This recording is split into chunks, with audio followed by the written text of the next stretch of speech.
Avinas ir dvyniai suderinamumas. Kadangi šiems ženklams būdingas judėjimas, jie gali gerai sutarti tarpusavyje. Abudu yra taipogi pakankamai skirtingi, kad domėtųsi vienas kitu. Ilgą laiką gali paįvairinti vienas kito gyvenimą, o to reikia jiems abiems.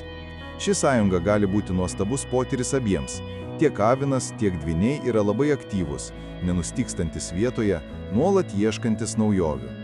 Avino natūralų siekį dominuoti, dvyniai gali lengvai nuslopinti savo išradingumu. Pora puikiai suderinama. Avinas yra dinamiškas ir intelektualus, o dvynių ženklo žmonės natūralūs ir įvairiapusiški. Neabejotina, kad seksualinė prasme avinas bus lyderis, tačiau dvyniai gali jaustis laimingi, pasitelkdami savo išradingumą ir kaskart iš naujo sudomindami savo partnerį.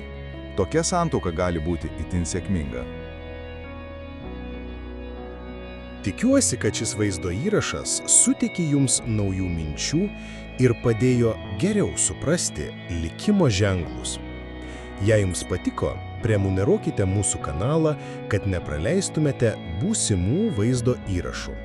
Ir spustelkite mygtuką patinka, jei norite mus palaikyti. Iki pasimatymo.